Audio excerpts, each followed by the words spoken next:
step into the year of no limits. Welcome sa tong online simbalay. Ang simbalay gimodelo ni Jesus para siyang katawhan. Kita nga templo sa Dios magsimba dili lang sa simbahan, kundi usab sa itong mga panimalay, bisan asa ug bisan kanusa. Ang presensya sa Dios dili manimitahan sa kadaghanon. Ingon pa sa Mateo 18:20, kay kung may duha o tulo nga magatigom diya sa akong ngalan, ana ako didto uban kanila. Ang tinuod nga pagsimba maong himpit nga paghalat sa tong kinabuhi ngadto sa Dios. Ingon pa sa Roma 12:1, busa mga igsoon, tungod sa dakong kaluoy nga gipakita sa Dios kanato, naghangyo ako kaninyo nga itugyan ninyo iyong mga lawas ngadto sa Dios ingon nga buhing halad, balaan ug makaypamuot kaniya. Mao kining matuod nga pagsimba nga angan ninyong ihalad. Dini sa tong simbalay, we will experience transformation, reconciliation, and blessing with no limits sa mga panimalay nga mituo o midawat sa Ginoo. So to all of our Simbalay leaders, regular attendees, especially our VIPs ug sa tanang Simbalay stations all over and outside Bukidnon, welcome sa tong online Simbalay. This is the year of no limits. Hibalo mga igsoon, padayon ta sa atong dawn prayer through Google Meet from 3 to 5 a.m. To our newly encountered leaders, atong post-encounter lesson is every Tuesday at 5:30 p.m. dire sa atong simbahanan og via Google Meet. Padayon pud ta sa atong leadership night every Saturday at 5:30 p.m. Padayon gihapon ta sa atong campus cell sa Kitaw-Taw National High School.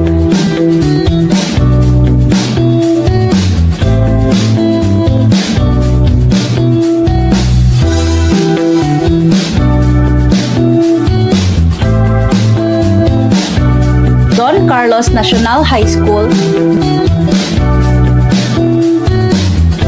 Don Carlos Polytechnic College ug sa Bukidnon National School of Home Industries. See you all mga igsoon. Maayong adlaw sa atong tanan, adlaw para sa Ginoo. Today is our Simbalay Day. Hallelujah! Pwede ba nato palakpakan si Lord? Deserve si Lord sa imong energy karon, sa imong kinabuhi karon. Ingon ang word ni Lord in John 3:16, for God so loved the world. Gihigugma ka sa Ginoo igsoon, inay mong tapad. You are loved by the Lord. That He gave His only begotten Son, Jesus Christ, our Lord, to those who believe in Him will not perish but have eternal life. So karon atong awiton ang gugma sa Ginoo nga nahigugma sa imuha, mao nang luwas ta karon. Hallelujah! What a happy day in the Lord! For this is the day that the Lord has made. We will rejoice and be glad in it. Hallelujah! Let's sing the song as we declare praises of Him. Nagawas ang akong kalipay sa dihang nahimog suka diri sa kinabuhi ko. Dili ko gayud kapugan, ikasugilo ng imong ngalan tungod sa gugmang na sinatian. Nagawas ang akong kalipay sa dihang nahimog suka diri sa kinabuhi ko. Yes, Lord. Dili ko gayod kapugan, ikasugilo ng imong ngalan tungod sa gugmang na sinatian. Kapugan ng baha o pinagurot sa hangin. Sa gugma mo, Diyos, ako magapabilin. We will declare, kapugan ng baha o pinagurot sa hangin. Sa gugma mo, Diyos, ako magapabilin. Muluk-suko sa gugma mo, kanda ko nagabag, masayaw ko sa gugma mo, kanda ko nagabag, isyagit ko ang ngalan mo, kanda ko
Diyos, ako magpabilin. Mulukso, mulukso ko sa gugma mo. Kana ko nagabag, musayaw ko sa gugma mo. Kana ko nagabag, isyagit ko ang ngalan mo. Kana ko nagabag, ibayaw ko ang ngalan mo. Kana ko nagabag, mulukso ko sa gugma mo. Kana ko nagabag, musayaw ko sa gugma mo. Kana ko nagabag, isyagit ko ang ngalan mo. Kana ko nagabag, ibayaw ko ang ngalan mo. Kana ko nagabag, oh Jesus, ang ngalan mo. Sa ako nagabago. Hallelujah. Yes, Jesus. Kapugnan man ang baha. Kapugnan lang baha. Yes.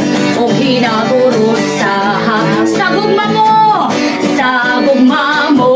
O Diyos, ako magpabilin. Kapugnan lang baha.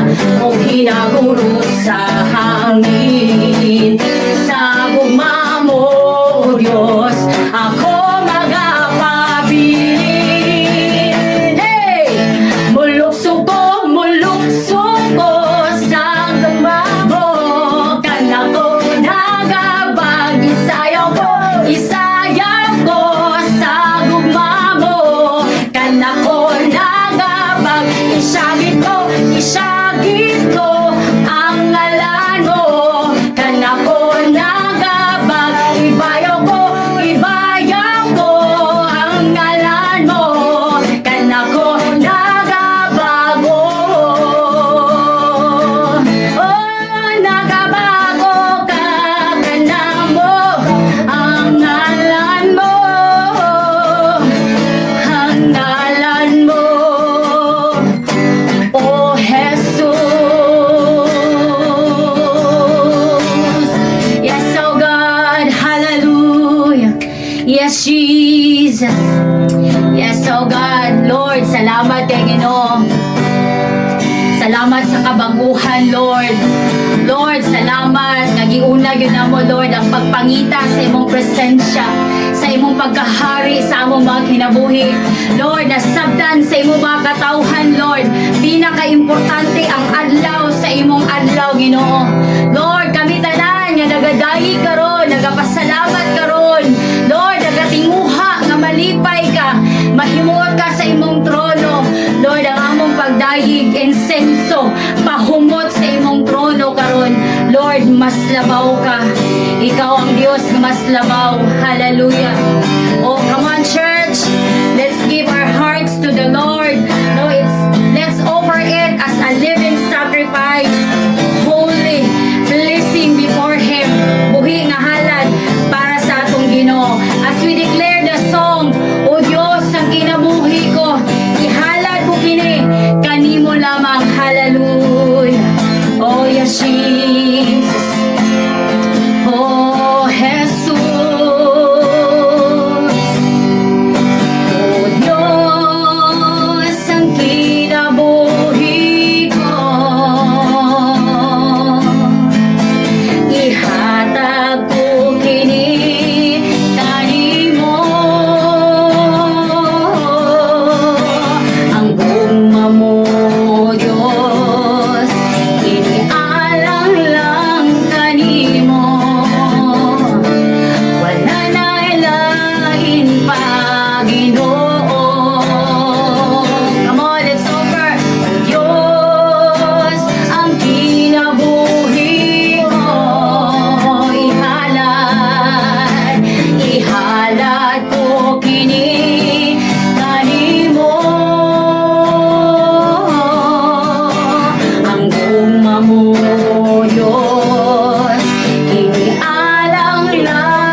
ako kanimo lang.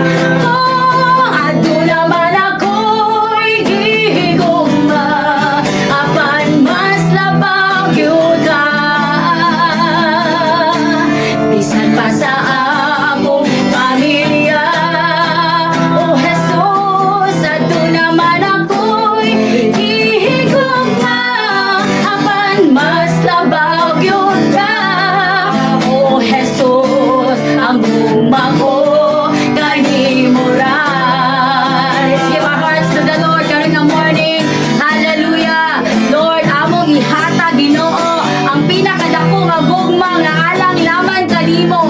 Lord, mas labaw ang imong presensya, O God.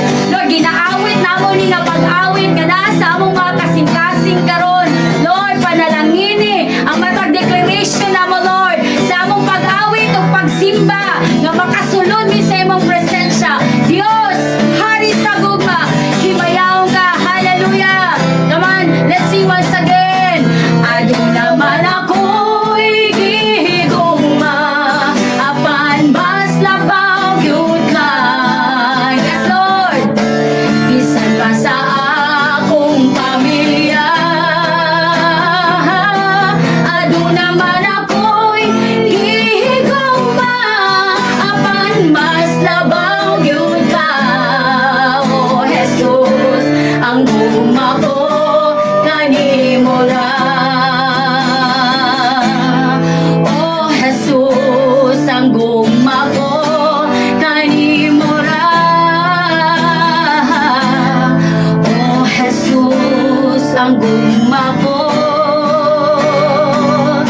kanimo ra. Yes, Jesus.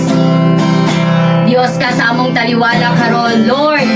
Giampingan namo, gitipigan namo ang among mga kinabuhi para lamang kanimo, Dios. Lord, salamat.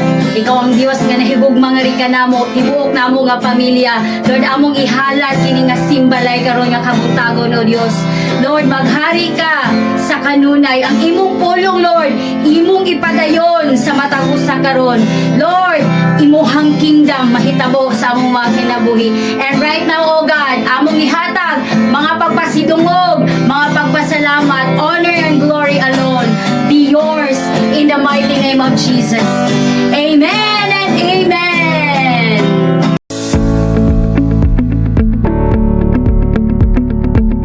May buntag siyang tanan, ako day si Jean Filipino.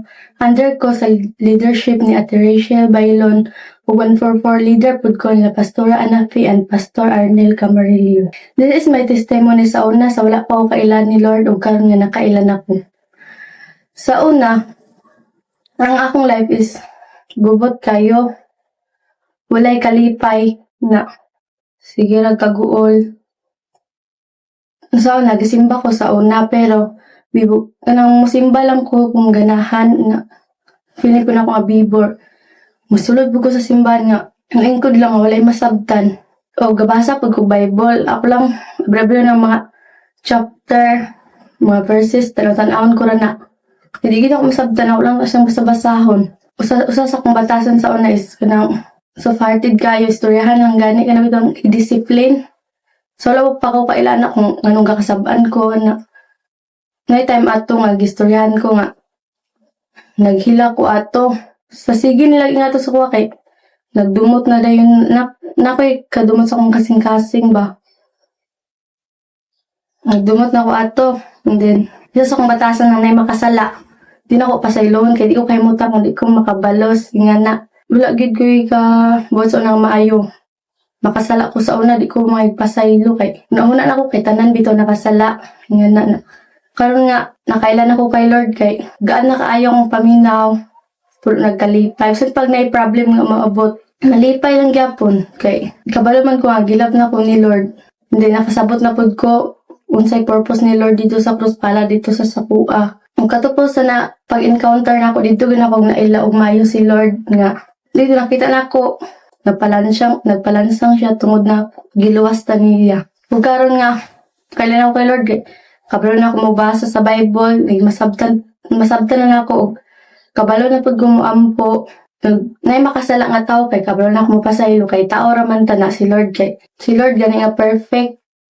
Mapasaylo magani kita pa ka nga dili ta perfect nga di ta mapasaylo. Lahi ra gid sa una ugar nga nanay Ginoo sa atong kinabuhi kay kung nay problem kay moampo naman ka salig na nimo tanan sa Ginoo. And then pag nay Ginoo sa imong kinabuhi kay perminti ka niya ubanan dili ka niya pasagdan. And then kung magsimba na ako kay makabalo na ko sa akong purpose ug magampo kay kabalo na ko nganong gaampo ko kay tungod sa pakigstorya nako kay Lord.